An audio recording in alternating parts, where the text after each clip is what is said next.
የዛሬ 5 ዓመት የምትኖረው ኢትዮጵያ በዚህ ቴክኖሎጂ ሳቢ ውስጥ እንዴት ሆና ትታያለች? ምን ነገሮች ይለወጣሉ?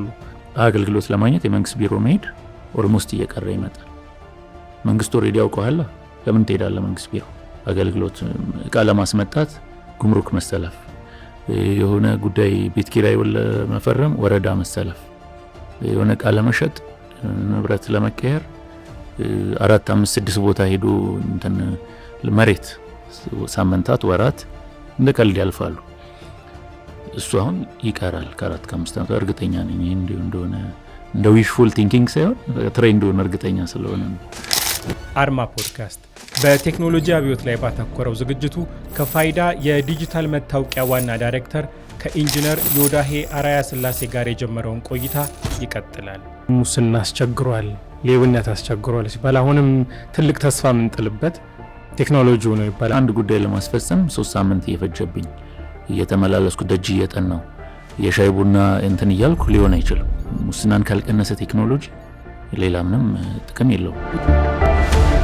እቺ የጣቷን ጥያቄ ለመጠየቅ ፈልጌ ነው። አርማ የምትጠቀሙት በራሱ ያቺን አሻራ ናትና ምን ማለት ነው አሻራው ማለት?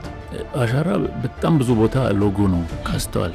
ኢሚግሬሽን ጋር ሎጎ ነው፣ ሌሎች ተቋሞችም ጋር አስታውሳለሁ ሎጎ ነው የሚያደርገው። አሻራ ለመጀመሪያ ጊዜ ስትመዘግብ 5-10 ጊዜ ተጫናው ከሁሉም አቅጣጫ ይላል። እሱ ምዝገባ ነው። ስለዚህ የፋይዳ የመጀመሪያው ምዝገባ ነች። ከሁሉም አንገል እንደዚህ ዙር ይላል። ዲጂታል ኢትዮጵያ ፋይዳና የዘመኑ የቴክኖሎጂ ለውጦች በአርማ ፖድካስት ክፍል 2 እነሆ። በፋይዳ ያለው የኔ መረጃና በሌሎች ነገሮች ላይ ያሉት የኔ መረጃዎች ቢለያዩ ተአማኒነት ያለው የበለጠ የትኛው ነው? አሜሪካ ውስጥ 2 አድራሻ አለ ማለት በህግ ራሱ ትፈልጋለህ። በጣም ሲሪየስ ጉዳይ ነው።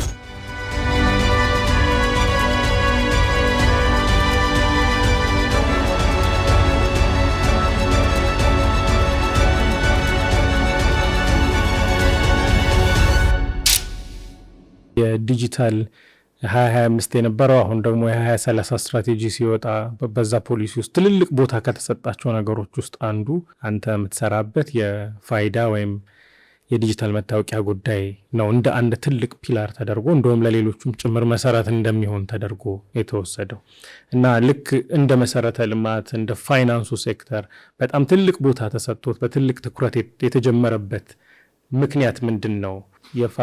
ፋይዳው ምንድን ነው የሚል ጥያቄ ለማንሳት ነው። በዚህኛው ፕሮጀክት ብዙ ቻሌንጅ ሰው ይገባዋል፣ ያውቃል ኢምፖርታንሱ።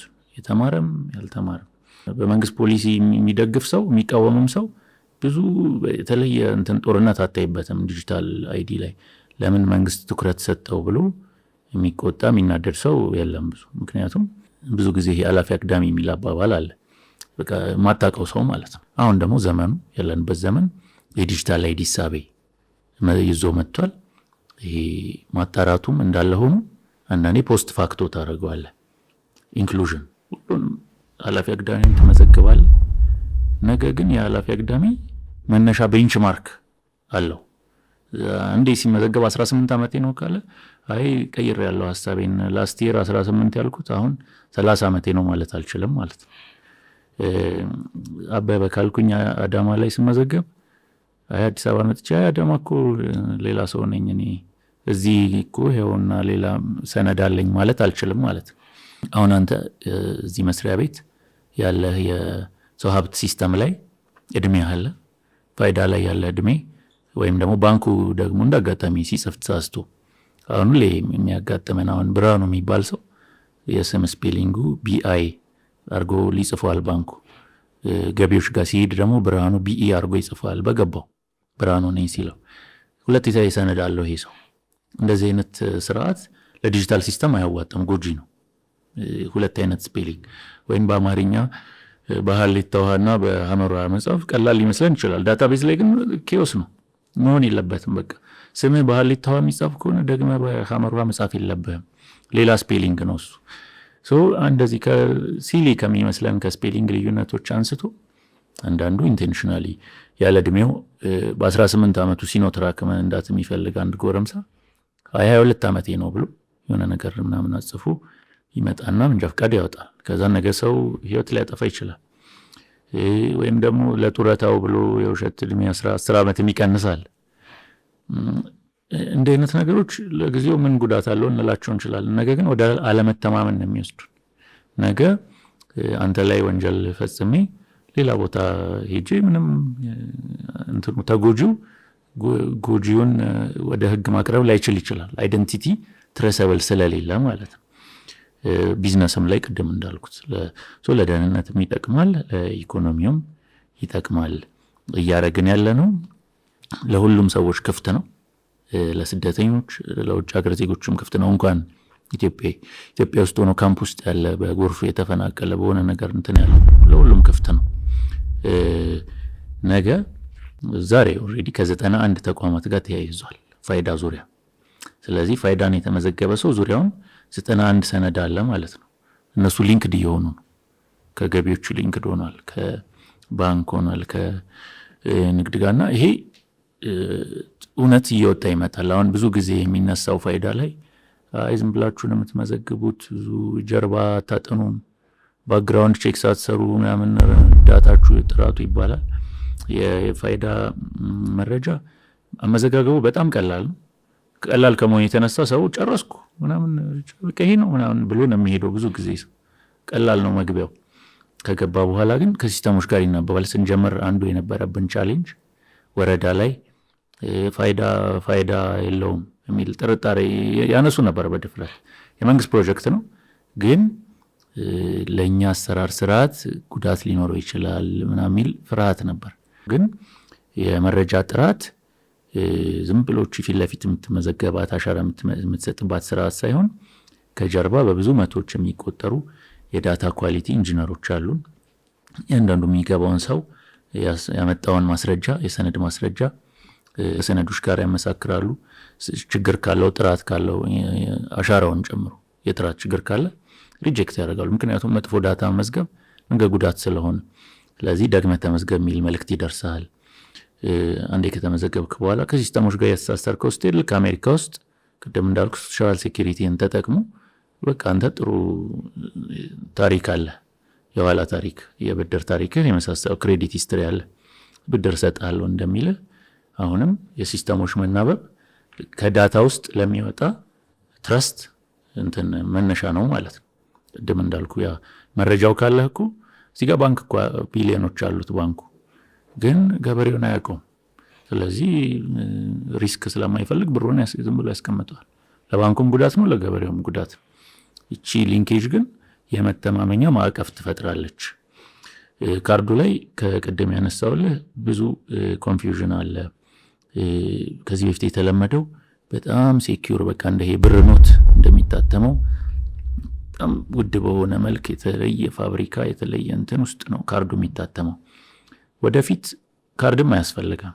አይዲ ፌስ አይዲ ነው። ቅድም አንድ ኤግዛምፕል ጠቅሰህልኛል። የጥበቃው ያውቀዋል በር ላይ ግን የታለ ካርድ ከሌለ አላውቅም።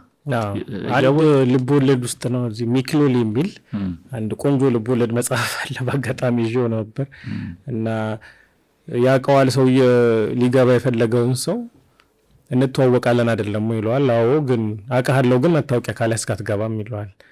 ስለዚህ እኔን ካወከኝ እኔ ዋናው እያለው የሆነች አንድ ብጣሽ ወረቀት ለምን ትፈልጋለህ ብሎ ይጠይቀዋል። በዚህ መካከል ከዘበኛው ጋር ለመግባባት ይፈጥራሉ። ያው ልቦለድ ነው ግን ከማንነት ጋር በጣም የተያያዘ ስለሆነ ወደፊት ፋይዳ ይሄንን ወረቀት ካጠፋው ማንነት ራሱ ምን ይሆናል? ልክ ነህ የምልህ ልቦለድ ቢሆንም እኔ ፐርሰናሊ ያጋጥሞኛል። እያወከኝ አታስገባኝም ስለ የታለ አይዲ እባላለሁ በር ላይ። ሁላችንም አጋጥሞናል እንደዚህ ነገር። ስለዚህ ፌስ አይዲ ሲሆን ምንድነው የሚሆነው ማለት ነው? ምንድነው ፌስ አይዲ ብቻ ሳይሆን አጠቃላይ አይደንቲቲ ማለት አንተ ነህ። ለምሳሌ ይሄ ነው በቃ አይደንቲቲ ተብሎ ቢሰጥ ይሄ ዕቃ ይሄን ይዘህ ካልዞርክ ህገወጥ ነህ ብትባል ተገቢም አይደለም፣ ፌርም አይደለም። በቃ አንተ አካላዊ ማንነት ነው። ባዮሜትሪክስ የምንለው ከአካላዊ ማንነትም ይወሰዱ ቁጥሮች ናቸው። ፌስ አይዲ ስንል ከፌሱ ይወሰድና የሆነ ቁጥር ጀነሬት ያደርጋል። አልጎሪዝም ነው። ስልኮቻችንን አንሎክ የምናደርገው ወይ በአሻራ ነው ወይ በፌስ አይዲ ነው። ስለዚህ አይደንቲቲ ነው፣ በር ከቁልፍ እየከፈተልህ ነው ማለት ነው። ብዙ ሀገሮች አሁን እየጀመሩት ነው። ኤርፖርት ላይ ሰነድ አውጣ እየቀረ ነው። ፌስህ ነው አውቶማቲካሊ ያውቃል። ከጀርባ ሁሉም ነገር ተያይዟል። ፓስፖርት፣ ቪዛ፣ ቲኬት ሁሉ ነገር ስለተያዘ ኦኬ ቫሊድ ነው እሱ እንደሆነ እርግጠኛ ነው። ምክንያቱም ኢንጂኖቹ ከዕለት ዕለት የተሻሻሉ ነው። እድሜ ለአርቲፊሻል ኢንተሊጀንስ ያውቃል፣ ይከፍትልሃል በሩን። መስተለፍ የለም፣ ለምን ጉዳይ ነው የመጣው የለም። ጉዳይህንም ስለሚያውቀው ሲስተሞች ስለተናበቡ ማለት ነው። ስለዚህ ያው ወደፊት እኛ አሁን የምንሰበስባቸው የአሻራ ስርዓቶች ከሰነዱ እኩል ቫሊዩ አላቸው። እነዛ ቫሊዩ ለማን የሚሰጡት? ለዜጋው ነው በዋነኝነት። የግል መረጃ ጥበቃ አዋጅ አለ፣ የሚከበር አዋጅ እንደ አገር የህዝብ ተወካዮቻችን ፈርማ ያሳለፉት አዋጅ ነው። ስለዚህ እሱ ይከበራል። ያምን ማለት ነው እንኩ ብላ አምነ የሰጠው አሻራ አንተ ለምታውቀው ዓላማ ብቻ ነው የሚውለው። ህገ ወጥ በሆነ መንገድ የሆነ ባንክ ወርከሌ የሆነ ሶስተኛ ወገን እስኪ የታምረን አሻራ ልጠቀመውና ሌላ ቦታ ያለውን እንቅስቃሴ ልወቅ ማለት አይችልም። ህጉም አይፈቅድለትም። እሱ ይከበራል። በቴክኖሎጂም በህግም በደንብ የታሰረ ነው ማለት ነው። ለደህንነት ግን ይሄ ማለት ለደህንነት አያገለግልም ማለት አይደለም። ለፍርድ ቤት ለህግ ነክ ጉዳዮች አያገለግልም ማለት አይደለም። አዋጁ ላይ ግን በደንብ ተቀምጧል። ይሄ መታወቂያ ሲባል 20ኛው ክፍለ ዘመን ካርድ ነው የሚነግር። 21ኛው ክፍለ ዘመን ግን መታወቂያ ሲባል አይደንቲቲ ነው። ፊዚካል ካርድ መሆኑ እየቀረ ነው። መታወቂያ ሲባል አይደንቲቲ ነው። አይደንቲቲ ደግሞ በባዮሜትሪክስ መገለጥ ይችላል። ቻይና ውስጥ አሁን ለፔይመንት ፓልም ይጠቀማሉ። አሊፔይ እና ዊፔይ የሚባሉት ሲስተሞች ልክ እንደኛ ቴሌብር ማለት ነው። ለፔይመንት ፌስ ይጠቀማሉ፣ ፌስ አይዲ። ይሄ ነገር እየሰፋ ነው የሚሄደው። ለፔይመንትን ብቻ መሆኑ ግን ይቀራል። ነገ ለውልም እንጠቀመዋለን። አንተ ለእኔ ውክልና ብትሰጠኝ ኦር እኔ ለአንተ ቤት ባከራይ ሄደን አይደል የምንፈርመው። አሁን you can sign with your face። ይህ ሰው እንደተለየ ነገር ሊፈራው ይችላል። የመስመር ስልክም ሲመጣ ኢትዮጵያ ውስጥ ተፈርቷል። አዲስ ነገር ላይ ጥያቄ ሊነሳ ይችላል። በኋላ ኮንቪኒየንሱን ስታየው ግን ኦኬ ይሄ ነገር ህይወቴን ነው የሚያቀለው፣ ኤፊሽንሲ ነው የሚጨምረው። ኤሎን መስክ ምን እያሉ ነው? ወደፊት በጥቂት ጊዜ ውስጥ በአርቲፊሻል ኢንተሊጀንስ እና በሮቦቲክስ ምክንያት ስራ ምርጫ ይሆናል። የምትሰራው አሁን ለእንጀራ ነው አይደል? ግዴታ ነው። ሳልሰራ መብላት አልችልም። ወደፊት ግን እንደ ኦፕሽናል ነው። በቃ ጀስት ለኤንጆይመንት ነው የምትሰራው እንጂ ሮቦቶች ይሰሩልሃል የሚል እርግጠኛ ናቸው። በጣም ባጭር ጊዜ ውስጥ ማለት ነው። የአውቶሜሽን በጣም እንትን እያለ እየሄደ ነው። ስለዚህ እኛ አሁን ዛሬ አከራይና ተከራይ ቤት ብታከራይኝ 2-3 ቀን እኮ ትመላለሳለህ ታውቃለህ። ይሄ ግን ምን ያህል ለውጥ ሊያመጣ እንደሚችል የዜጎች ህይወት ላይ የህይወት ኳሊቲ ኦፍ ላይፍ ላይ ምን ያህል ሊያመጣ እንደሚችል ከምን ገምተው በላይ ነው፣ ከምናወራው በላይ ነውና በእርግጥ ጥያቄ ይሄ ነገር እንዴት ነው ምናምን ስጋት ዩቲዩብ ቻናሎችን ያጨናነቁ አሉ። አንዳንድ ሰብስክራይበር ፍለጋ ነው ይሄ ነገር እያሉ እንትን የሚሉ እንደ የዓለም መጨረሻ የሚያነሱት እሱ ስህተት ነው። እንትን የመስመር ስልክ እኮ ሲገባ ኢትዮጵያ ውስጥ በአፄ ምኒልክ ጊዜ ተወግዟል አይደል? ይሄ ሰይጣን ነው ተብሏል። ያልተወገዘ ነገር ነው። ሞባይልም ሲመጣ ምንድነው የሚያስቸኩለው? አሁን ስልክ ይዞ በእጅ መዞር። ቢሮዬ ስልክ አለኝ፣ ቤቴ ስልክ አለኝ፣ በመሀል ለመንገዱ እንደዚህ ለወሬ ጓጉቼ ነው ብሎ ሰው ብሏል። ለምንድነው አሁን ደግሞ ያው እንደ ሪቨርስ ሳይድ የስልክ ችግር፣ ስልክ ማስቀመጥ ተቸግረናል። አሁን ለልጆች እየተመከረ ነው ስክሪን ታይም፣ የሶሻል አስፔክት ወደ ጉዳት ሁሉ እየመጣ ነው።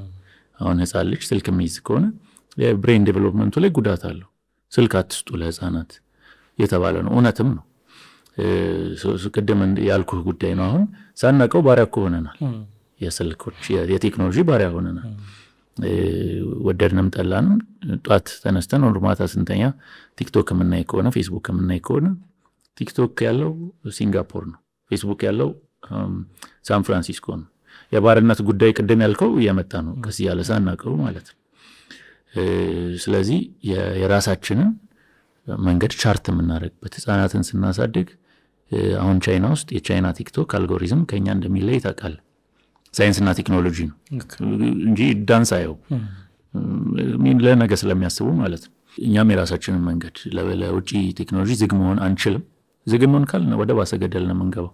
መምጣቱ አይቀርም ቴክኖሎጂ።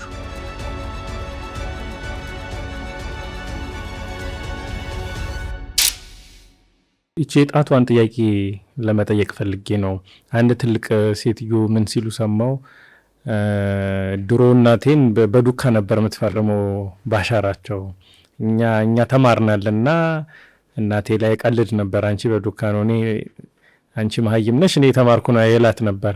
እናሁን ፋይዳ ሲሄዱ በጣት ነው የሚመዘገቡት ሲባል ወደ እናቴ ዘመን መለሱኝ፣ ወደ ዱካው የሚል አንድ ቀልድ ሰምቼ ነበር። የእናተ አርማ ፖድካስት ላይ ነው ያለነው። እንደ አርማ የምትጠቀሙት በራሱ ያችን አሻራ ናትና ምን ማለት ነው አሻራው ማለት? አሻራ በጣም ብዙ ቦታ ሎጎ ነው ካስተዋል። ኢሚግሬሽን ጋር ሎጎ ነው፣ ሌሎች ተቋሞችም ጋር አስታውሳለሁ ሎጎ ነው። አይደንቲቲን ያመለክታል። ልዩ በሆነ ሁኔታ ሰውን መለየትን ያመለክታልና አሻራ ሰጠው ማለት ምን ማለት ነው? ከዛ በኋላ ሁሉም ነገር በዛ ላይ የሚያጠነጥን ነው እና ከፌስ አይዲም ጋር ቀደም ጋር ለተነገረ ፋይዳ ላይ የምትሰጠው አሻራ መነሻው ነው፣ ሬጅስትሬሽን ነው። ከዛ በኋላ አሁን ባንኮች በቅርብ እየጀመሩ ያሉት፣ ግብርና አካባቢ እየጀመሩ ያሉት የአውተንቲኬሽን አሻራ አለ፣ ልክ እንደ ፌስ አይዲ ማለት ነው። አሁን አይፎን ነው ስልክ ያንተ አይደለም? አንድሮይድ አይፎን ስትጠቀም አንድሮይድ ቆየው ከተጠቀሙ በአይፎን ለመጀመሪያ ጊዜ አዲስ አይፎን ከያዝክ ፌስህን ልመዝግበው ይላል። እሱ ማለት ሬጅስትሬሽን፣ ከሁሉም አንግል እንደዚህ ዙር ይላል። እሱ ምዝገባ ነው። ከዛ ግን በየቀኑ እንደዚህ ዙር አይልም። አውተንቲኬሽን ነው እሱ። አንሎክ ስታረግ ፌስህን ወዲያው ነው ቼክ የሚያደርገው። አሻራ ለመጀመሪያ ጊዜ ስትመዘግብ 5-10 ጊዜ ተጫነው ከሁሉም አቅጣጫ ይላል። እሱ ምዝገባ ነው። ስለዚህ የፋይዳ የመጀመሪያዋ ምዝገባ ነች። ከዛ በየቀኑ ነገ ባንክ ስትሄድ፣ ብድር ስትበደር፣ የሆነ ነገር ቴሌጋ ስትሄድ አውተንቲኬሽን ነው የፋይዳ። እስከዛሬ አብዛኛው የምንጠቀመው ኦቲፒ ነው። ፒን የምታስገባት እቺ 6 ዲጂት ይልክልሃል። እሷን ስታስገባ አውተንቲኬሽን። እሱም ከፌስ ጋር ምንም ልዩነት የለውም። የኛ ሲስተም ሁለቱንም እኩል ነው የሚያው። ግን ለምሳሌ 1000 ብር በትልቅ ኦቲፒ ሊበቃ ይችላል። 1 ሚሊዮን ብር በትልቅ ግን ፌስ አይዲም ኮምባይን ማድረግ ሊፈልግ ይችላል ባንኩ። እውነት እሱ ነው ወይ የሚለውን በፊት ተደውሎልሃል ነበር ቼክ የምታደርገው፣ በፌስ አይዲ ይቻላል።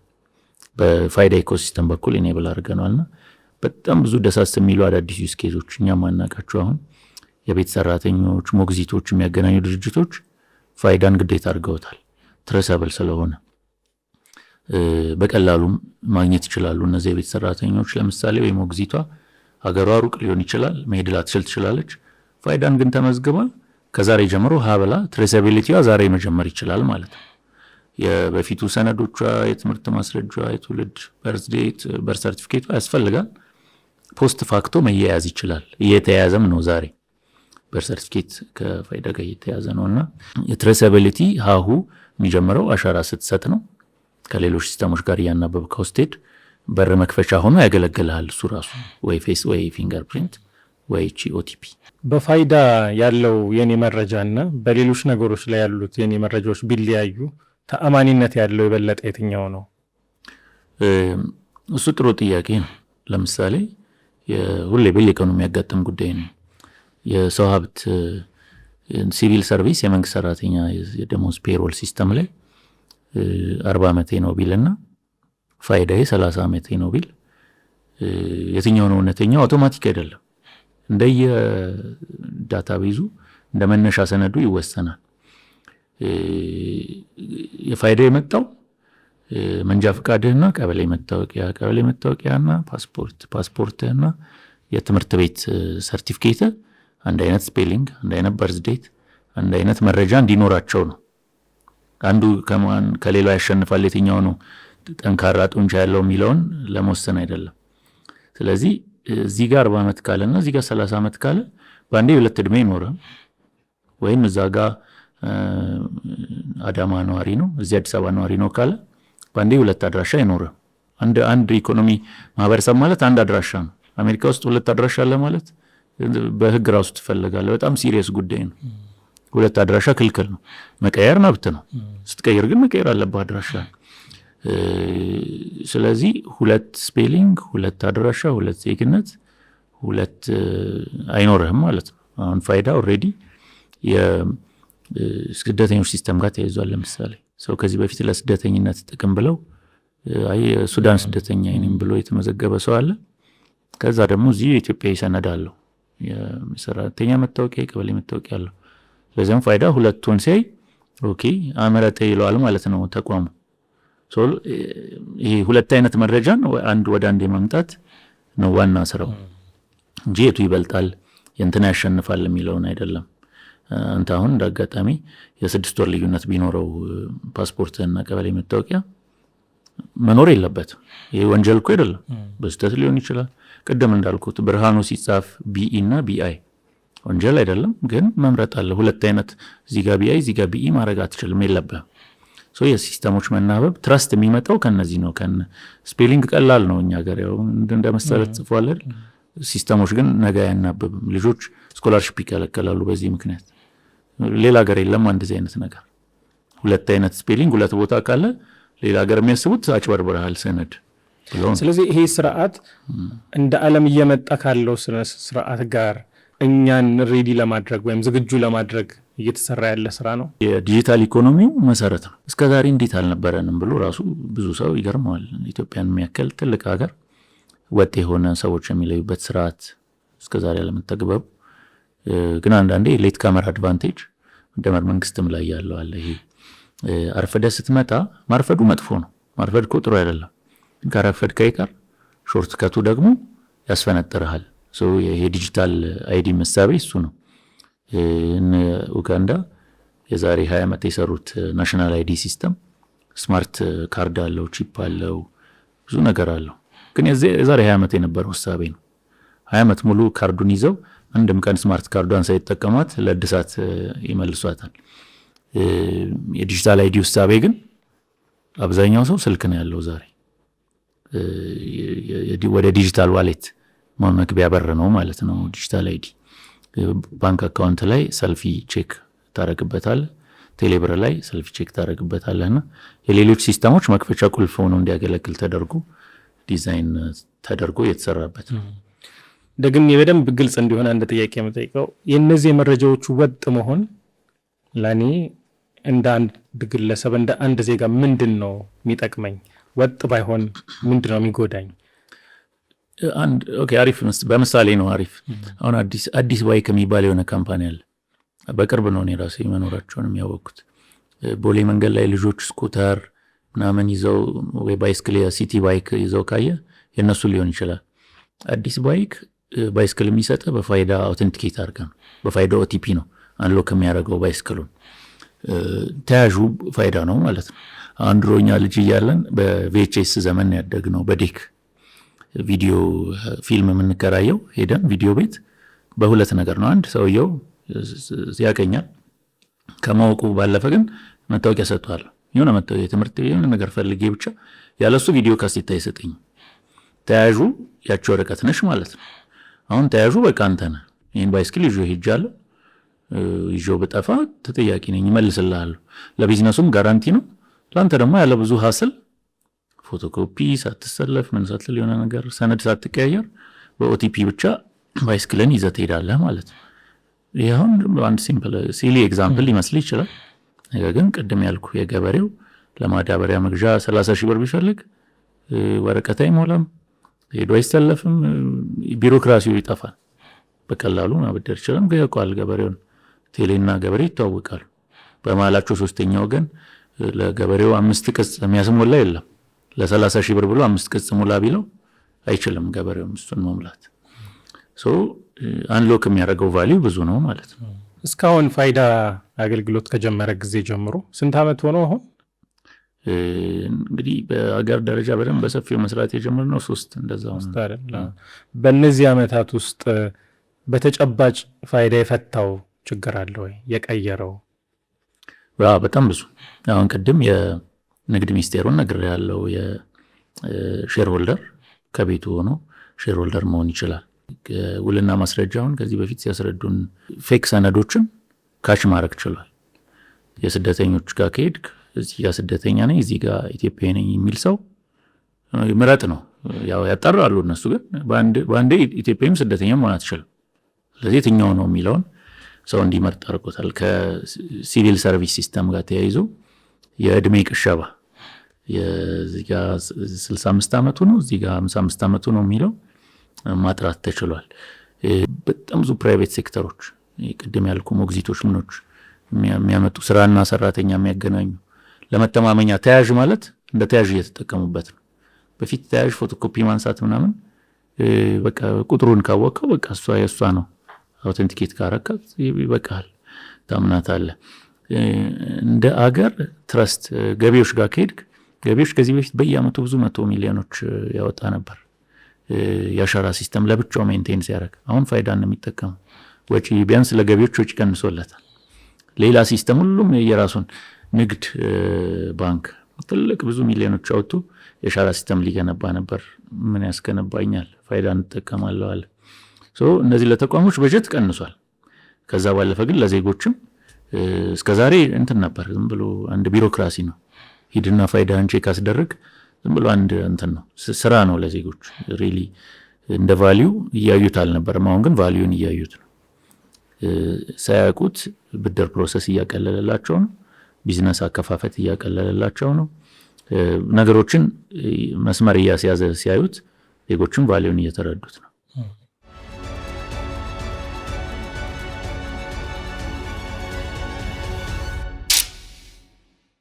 ጠቅለል እናድርገውና አጠቃላይ ይህን የቴክኖሎጂ አስተሳሰብ ብዙ ነገሮችን ይፈታል እያለን ነው። እዚህ ሀገር በጣም ሙስና አስቸግሯል፣ ሌብነት አስቸግሯል ሲባል አሁንም ትልቅ ተስፋ የምንጥልበት ቴክኖሎጂው ነው ይባላል። ለብዙ ነገር መፍትሄ እንዲሆን እየታሰበ ነው ያለውና የዛሬ 5 ዓመት የምትኖረው ኢትዮጵያ በዚህ ቴክኖሎጂ እሳቤ ውስጥ እንዴት ሆና ትታያለች? ምን ነገሮች ይለወጣሉ?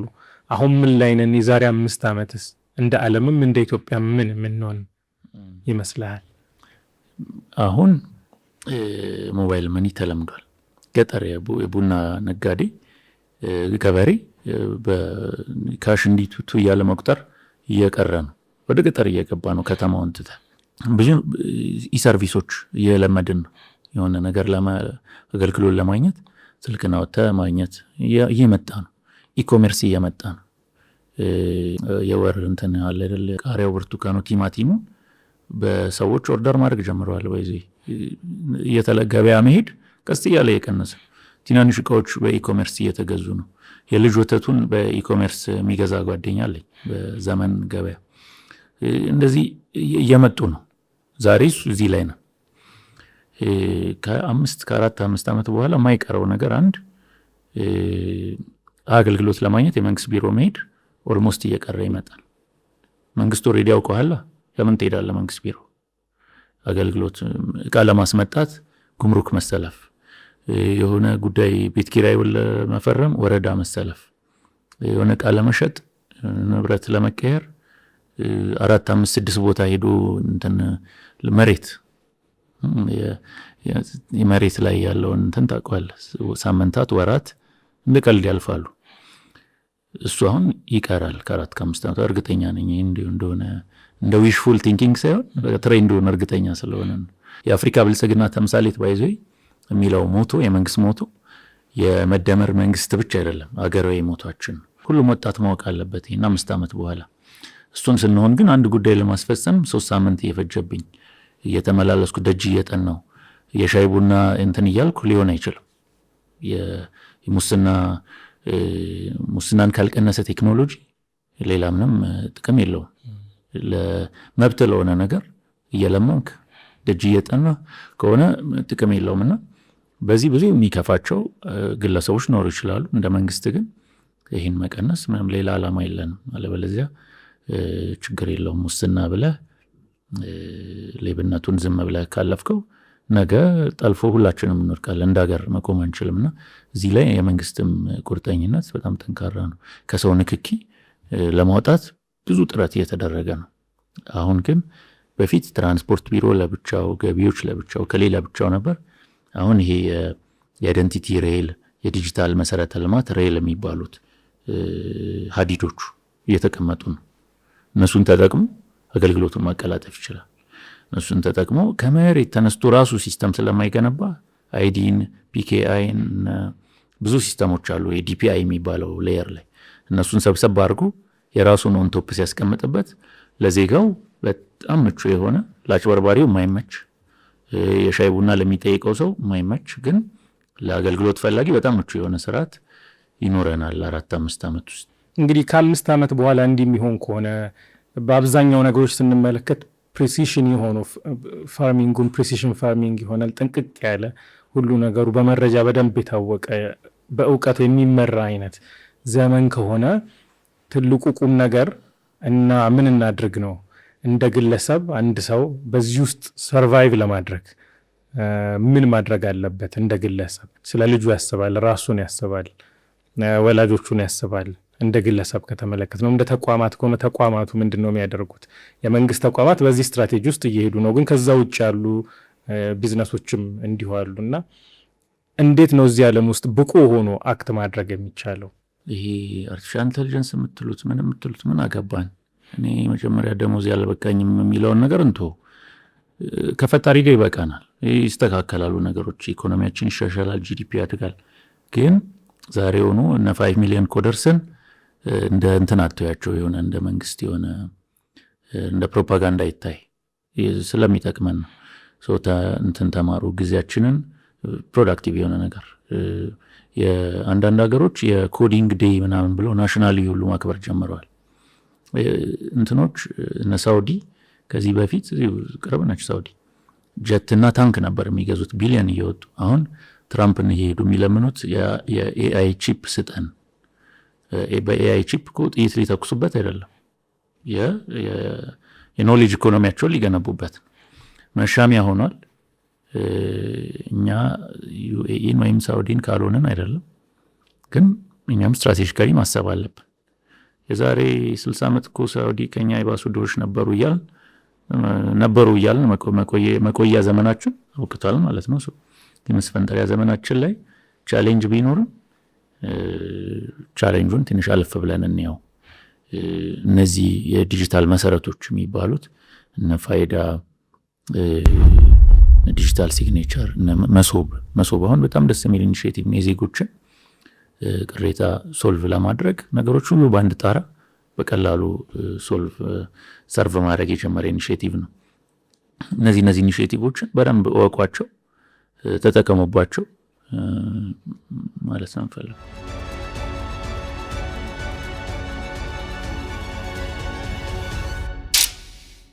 ልጅ አለ ሄደ ምን ይሰማሃል? ቀጣዩን 5 ዓመት ስታስበውና አሁን ልጆችህ የሚማሩበትን መንገድ ተምረው የሚመጡትን መንገድ ስታስበው እንዴት ታሳድገው ልጆች? እኔ አሁን አንድ ልጅ ከእንትና ሶፊያ የምትባል ሮቦት ነበረች ሳይንስ ሚዚየም አንድ ሰሞን እንዲያውም ፕሮግራም ነበራት። ከሶፊያ ሮቦት ጋር ከጎኗ አስቀምጫት ፎቶ አለኝ። እኔ ልጅ እያለሁ ሙዚየም ያው አንድ ሙዚየም አስታውሳለሁ ማረሰው አንድ የሄድኩበት 4 ኪሎ ትምህርት ሚኒስቴር ጋር ልጅ እያለን ነበረ የሳይንስ ሚዚየም። ትንሽ ነበረች ግን አንዴ ጎብኝቼ የሆቴል ላይ የፈጠረውን እስካሁን አስታውሰዋለሁ 30 ስንት ዓመት በኋላ። አሁን ግን የአዲስ አበባ ሳይንስ ሚዚየም ሄደ ካየ ይህ የሚያካክሉ ህጻናት ዩኒፎርም ለብሰው በሰልፍ ሮቦት ያሉ፣ አርቲፊሻል ኢንተሊጀንስ ያሉ፣ ዲጂታል ፋርሚንግ ምን እንደሆነ ያሉ ትልቅ እድል ነው። እኛ አልነበረን እንግዲህ እኔ እናንተ ልጅ እያለን ሜዳ ላይ ነው የምንጫወተው፣ አፈር ላይ ነው። ቢያንስ ይሄ ኤክስፖዠር በጣም ትልቅ ፓወር አለው። ከዛ እጃቸው ላይ በፊት አዲስ ነገር መማር ስትፈልግ ዩኒቨርሲቲ እያለን የሆነ ነገር ማወቅ ከፈለግ ተአምር ነው። የሆነ መጽሐፍ አገላብጠን ፈልገህ ታጣለህ። ጉግል ራሱ በቅጡ አልነበረም። አሁን ጅስት ዩቲዩብ ላይ የፈለግከው ኮርስ አለ። በጣም እድለኞች ናቸው። ግን እዚህ ውስጥ ነው ያደጉት። ዲጂታል ኔቲቭ ነው የሚባለው የአሁን ጊዜ ህጻናት ዲጂታል ኔቲቭ ነው። ከልጅነታቸው ያሉ ሶሻል ሚዲያ ፋሚሊያር ናቸው። ታብሌት፣ ስልክ አካባቢ ነው ዙሪያቸው አይጠፋም። እና ይሄ ጀነሬሽን ግን በጣም ልዩ የሆነ እድል ነው ያለው። ያን እድሉን ግን በትክክለኛው መንገድ እኛ አሁን ኮስተዲያን ነን፣ በቃ የዚህ ባላደራ ነን ብለን ዩቲዩብ ላይ ደስ ያለህን ሽን እያየሽዋይ ምላት ከሆነ ልጅ እንኳን ልትጠቀምበት ወደ ጉዳት ወደ አይምሮ ነው ፊዚካሊ ወደ መጉዳት ነው የሚሄደው። ስለዚህ ምን አስብልን የአንዳንድ ሲሆን የብዙ ወላጆች ስጋት ከልጆቻችን ጋር መግባባት እያቃተን ነው። በደንብ ነው የሚያውቁት። እነሱን ዲጂታሊ ጋይድ ለማድረግ ልጆቻችን ከኛ በልጠዋል። እነሱን ልጆች ናቸው እንደውም ለወላጆቻቸው አሁን ዲጂታልን የሚያስረዱ። በዚህ ሁኔታ ልጅን መምራት በራሱ አስቸጋሪ ነው ሲል ብዙ ጊዜ ምንድነው ማስበው። ስለዚህ ወላጆች ራሱ ልጅን ለማሳደግ በራሱ ይሄን ዲጂታል ዓለም ውስጥ ቶሎ ማይቀላቀሉ ከሆነ በራሱ ሚስጋይድ ልንደራረግ እንችላለን የሚለው እርግጠኛ ነኝ። እኔ አሁን ከ5-10 ዓመት በኋላ ስልኬ የሆነ ነገር ቢያስቸግረኝ ልጄን እንደምጠራ መሐንዲስ ነኝ እኔ ዲጂታል ላይ ነው የምሰራው። ግን በቃ እሱን ልክና ይፈጥናሉ ከኛ ምክንያቱም የሚኖሩበት ኢንቫይሮንመንት ስለሚለይ። ግን እንደ ወላጅ እንደ ባላደራ ወደ ስክሪን ታይም መቆጣጠር ኮንሱም የሚያደርጉትን ኮንቴንት መቆጣጠር አለብን። እኔ ዲጂታል አላቅም ብዬ ዝም ብዬ ልጄን መልቀቅ የለብኝ።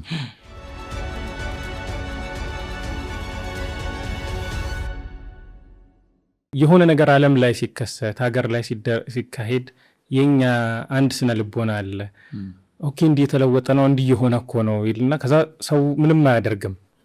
ቀላሉ ነገር ሊትሬሲውን ማወቅ። እኔ ኮምፒውተር ሳይንስ ተማሪ ስላሉ ምን ይሰራልኛል የሚለውን ትቶ ሪሊ ዲጂታሉ ዓለም ወዴት እየሄደ ነው፣ መንግስት የመደመር መንግስት ምን እያሰበ ነው በቴክኖሎጂ መጽሐፉን ማንበብ፣ ዲጂታል ላይ እና 5 ሚሊዮን ኮደር ላይ መሳተፍ። እንደዚህ ልክ የመስመር ስልክ የመጣ ጊዜ እንዳወገዙት ሰዎች ከመሆን ክፍት መሆን። አንዳንዴ ኦፕን ዶርስ አር ኦፕን ማይንድስ ይባላል። በርህን ከፈት ስታደርግ ነው አይምሮ የሚከፈተውና ነገሮችን በጥርጣሬና በፍርሃት ይሄ ምን ውስጥ ሊከቱን ነው ሳይሆን እንዴት ህይወቴን ላሻሽል፣ ኳሊቲ ኦፍ ላይፍ የኔ ቤተሰቤን ልጆችን እንዴት ላሻሽል በሚል በኦፕን ማይንድ እንቅረበው። የመጨረሻ ጥያቄ ይህን ሁሉ ነገር ዘግቼ ብኖር አይመለከተኝም ብል ምን ይመጣብኛል? ምን ይሆናለሁ በእነዚህ 5 ዓመት? እንደ ግለሰብ ነው እንደ ግለሰብ እንደ ሀገር በሁለቱ እንደ ግለሰብ ብዙም ይሄ የሆነ አንድ ፊሎሶፈር ጠርተህ ብትጠይቀው ይሻላል። እንደ ሀገር ግን ምንም ጥያቄ የለውም። ከየትኛውም ወቅታዊ ጉዳዮች ከየትኛውም ያስጨነቀን ጉዳይ ሊኖር ይችላል። የምግብ ጉዳይ፣ የዳቦ፣ የሰላም፣ ሌሎች ብዙ ነገሮች ሊያስጨንቁን ይችላሉ። ከእሱ ጋር አይወዳደርም። በራችንን ለቴክኖሎጂ ዘግተን ወደኋላ ብንቀር እዚሁ እያየናቸው ጅቡቲ፣ ሶማሊያ እና ኬንያ ሌላ ነገር ውስጥ ነው የሚሄዱትና እሱን ዘግተን ስትራቴጂካሊ ግን ጠንካራ ሀገር መሆን አንችልም። ትልቅ ስትራቴጂክ ስህተት ነው የሚሆነው። እንደ የብልጽግና ተምሳሌት 2030 ስንል ቴክኖሎጂ ሳትዛሃርት እንደ መንግስት እሱ እቅድ የለንም ማለት ነው። ቴክኖሎጂን ወደ ኋላ ትቶ ሌላ ነገር ላይ ብቻ የመስራት እንግዲህ 2018 ነው አሁን። ከዛ በፊትም ልንገናኝ እንችላለን። ግን በ2023 የዛሬ 5 ዓመት ቁጭ ብለን ይህን ጉዳይ ዳግም ብናወራው ደስ ይለኛል። ለዛሬው ግን በጣም አድርጌ አመሰግናለሁ።